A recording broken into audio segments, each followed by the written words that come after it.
तो देखिए, पश्चिम बंगाल विधानसभा चुनाव में हार का सामना करने के बाद टीएमसी प्रमुख ममता बनर्जी ने चुनाव आयोग पर गंभीर आरोप लगाते हुए मुख्यमंत्री पद से इस्तीफा नहीं देने का ऐलान कर दिया है। वहीं इस्तीफा नहीं देने वाले ऐलान पर अब बीजेपी नेता शुवेंदु अधिकारी ने ममता बनर्जी पर तीखा हमला बोला। उन्होंने दो टूक शब्दों में कहा कि कोई भी इस देश में संविधान से ऊपर नहीं है और संविधान के मुताबिक ही सब कुछ होगा।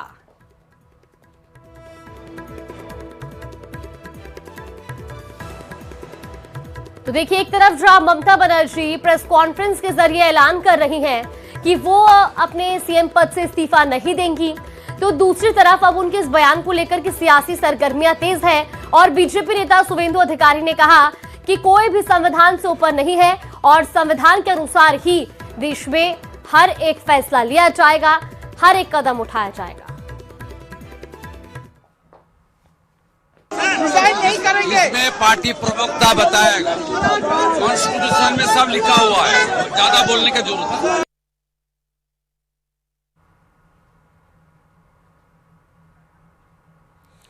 तो देखिए, टीएमसी नेता और ममता बनर्जी के भतीजे अभिषेक बनर्जी ने भी बड़ा बयान दिया। अभिषेक बनर्जी ने आरोप लगाया कि काउंटिंग सेंटरों पर ईवीएम को बदला क्या। काउंटिंग सेंटरों पर केंद्रीय अफसरों की तैनाती थी, जिनकी मौजूदगी में दोपहर बाद टीएमसी के काउंटिंग एजेंट्स को मारकर भगा दिया गया।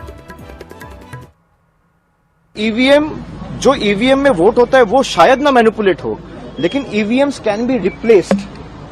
तो बहुत जगह से हमारे पास फीडबैक आया है और ये रिटर्निंग ऑफिसर को काउंटिंग वाले दिन पे जमा भी दिया गया है कि जिस ईवीएम पे वोट हुआ है, जब उसको काउंटिंग टेबल पे मैच कर रहे हैं तो सीरियल नंबर 17C के साथ मैच ही नहीं कर रहे। ऐसे 10 ईवीएम कल्याणी से आया है, मेमरी से आया है और इनका सारा चिट्ठी जमा हुआ है। ऐसे 100 काउंटिंग सेंटर्स है, 100 एसीज है, जहां पे आप अगर कोर्ट में जाओगे, चैलेंज करोगे, तो 2 बजे के बाद सारे काउंटिंग एजेंट्स को हटा दिया गया, मार के भगा दिया गया और वो सारे सीसीटीवी फुटेजेस में रिकॉर्डेड है। भाई, तृणमूल और बीजेपी का वोट का फर्क क्या है? 32 लाख।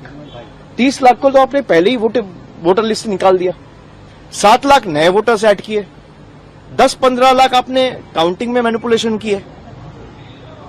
अगर भाई जनता के राय के ऊपर आपको भरोसा है तो आप सबको रखिए काउंटिंग सेंटर में, सबको वोट करने का ताकत दीजिए। लेकिन आपको दिक्कत क्या है? तो देखिए, ममता बनर्जी के इस्तीफे के इनकार के बाद जहां बीजेपी उन पर हमलावर है, तो वहीं टीएमसी सांसद कल्याण बनर्जी ने उनका खुलकर समर्थन किया है। अगर ये कहती हैं पब्लिकली कि मैं रिजाइन नहीं करूंगी, तो इसका अर्थ ये होता है कि ममता दीदी भारत के संविधान का तो अपमान कर ही रही हैं, भारत के कानून का तो अपमान कर ही रही हैं और वो बार बार करती आई हैं। लेकिन इस बार जो जनादेश उनके खिलाफ दिया पश्चिम बंगाल की जनता ने, वो इस बार जनता का भी अपमान कर रही है। Therefore, last 3 months she is not working as a chief minister. Therefore, what is the question of resignation? But इस बार काउंटिंग में चोरी हुआ, that is final. All the persons, all the candidates were brutally assaulted.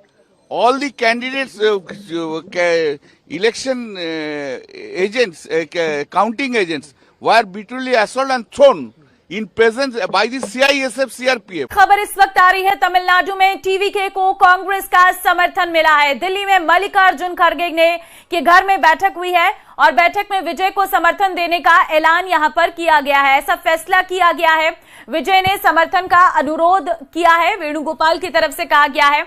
तो बैठक में विजय को समर्थन देने का फैसला हुआ है। आपको बता दें, क्योंकि केरलम में टीवीके इस वक्त सबसे ज्यादा सीटों वाली पार्टी बनी है, लेकिन वो बहुमत के आंकड़े को नहीं छू पाई है। ऐसे में उन्हें दूसरी पार्टी का समर्थन चाहिए ताकि वो अपनी सरकार बना सके। तो ऐसे में टीवीके ने कांग्रेस से समर्थन मांगा और अब कांग्रेस ने भी समर्थन देने के लिए हामी भर दी है। दिल्ली में मल्लिकार्जुन खड़गे के घर में बैठक हुई है।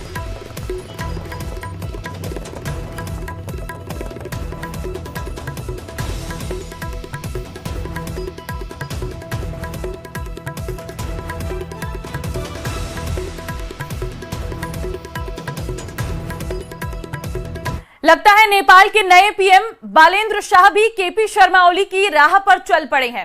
बालेंद्र सरकार ने मानसरोवर यात्रा को लेकर विरोध जताया है।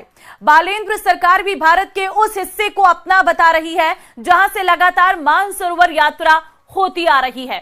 यह रिपोर्ट देखिए।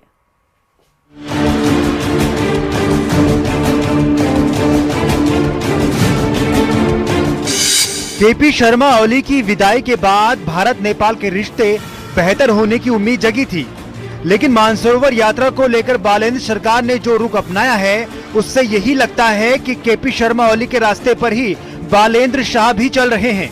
बालेंद्र शाह ने भारत के साथ ही चीन सरकार को प्रोटेस्ट नोट भेजा है। प्रोटेस्ट नोट में नेपाल लिपुलेख को अपना बताया है।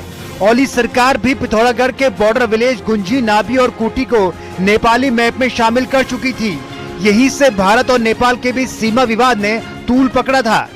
नेपाल का मानना है कि जो महाकाली नदी का उद्गम स्थल है नेपाल भारत के बीच में, जो सीमा नदी के रूप में है, उसका उद्गम स्थल लिम्पियादुरा है और उससे इस तरफ के जो 3 गांव है कुटी, नाभी, गुंजी, ये नेपाल का हिस्सा है। ये लंबे समय से नेपाल दावा करता रहा है और पिछले संसद में सार्वभौम संसद ने, पूरी संसद ने इसको पास किया। असल में मानसरोवर यात्रा गुंजी गांव से होते हुए लिपुलेख दर्रा पार कर चीन में एंट्री करती है, लेकिन नेपाल अब इस इलाके को अपना बता रहा है। यही नहीं, नेपाल का मानना है कि उसकी जमीन पर बिना परमिशन के कोई भी दखल बर्दाश्त से बाहर है। लिपुलेख दर्रे को जोड़ने वाली रोड बनने के दौरान भी नेपाल का यही रुख नजर आया। केपी शर्मा ओली की पूरी सियासत ही भारत विरोधी खड़ी थी, लेकिन बालेंद्र शाह के भारत विरोधी रुख ने कईयों को हैरान किया है। वो भी तब जब सदियों से बॉर्डर के तीनों गांव भारत का अभिन्न हिस्सा रहे हैं। केपी ओली की सरकार भी इस मुद्दे को पॉलिटिसाइज करने के लिए हमेशा आगे आती रही है और उसी राह पर जो है बालेंद्र साहब भी चल रहे हैं। और मुझे लगता है कि ये, लेकिन उनका रुख जो है ये अपने अंदर, उनके देश के भीतर के लिए एक अलग बात हो सकती है, लेकिन अंतर्राष्ट्रीय स्तर पर भारत के साथ संबंधों को खराब भी करेगा, क्योंकि हमेशा से जो है लिपुलेख वो भारत का अभिन्न हिस्सा रहा है। यात्रा को लेकर बालेंद्र शाह का प्रोटेस्ट भले ही उग्र राष्ट्रवाद की सियासत आंच दे रहा हो, लेकिन इससे दोनों मुल्कों की रिश्तों की डोर कमजोर जरूर होगी। यही नहीं, सदियों से चली आ रही रोटी बेटी के रिश्ते पर भी संकट मंडराएगा। ऐसे में नेपाल जितनी जल्दी जमीनी सच्चाई को समझेगा, दोनों मुल्कों के लिए उतना ही अच्छा होगा।